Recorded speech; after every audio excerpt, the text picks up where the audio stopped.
অপৰাধীক হিৰো বনাবলৈ আন্দোলন নকৰিব। আন্দোলন কৰক সিহঁতৰ মনৰ ভিতৰৰ অসুৰটোক মাৰিবলৈ। কওক সিহঁতক, তহঁতো জন্ম তেনে এগৰাকী নাৰীৰ পৰাই পাইছিলি। বুজাওক, নুবুজিলে চৰ লগাওক। লাচিত ঘাটত মই মোৰ ফাঁচি বিচৰাৰ কাৰণ বীৰজনাৰ সৈতে মোৰ তুলনা নহয়। আপোনালোক যে আজি ইয়াত গোট খালে, আপোনালোকৰ আকৌ মনত পৰিব আপোনালোক আচলতে কোন। লাচিতৰ দেশৰ মানুহ আমি। নৰিয়াগাৰে মোগলক খেদাব পাৰিলে আমাৰ ভিতৰৰ মনৰ ভিতৰৰ অসুৰকেইটা কোন কোটা। সৰুতেই ল'ৰা ছোৱালীক কথা কবলৈ শিকোৱাৰ লগে লগে নিজক কবলৈ শিকক। নাৰী মানে দেৱী, নাৰী মানে মাতৃ, নাৰী মানে ভৰিৰ তলৰ পৃথিৱী।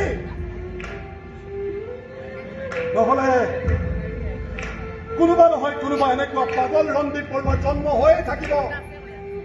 দিগন্ত দিগম্বৰ হৈ কোনোবা মৰিয়ে থাকিব। আজি মই মৰিম, কিন্তু ভিতৰত অসুৰ পুহি ৰখা তহঁতক কৈছো,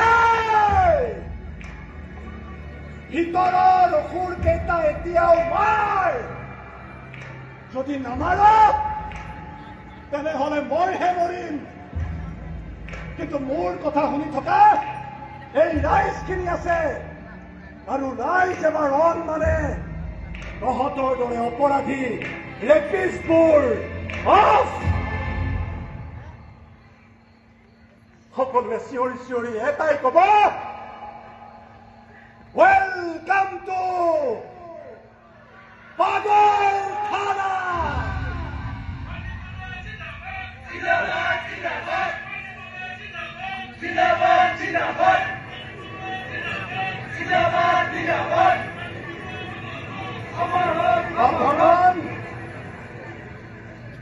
গাত ভাঙি ভাঙি সদায় এনেদৰে গান গাই থাকিবি দেই।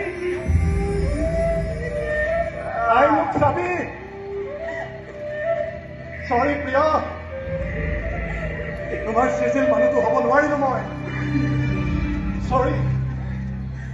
তুমি বহুত চিজিল মানুহতকে বহুত ভাল।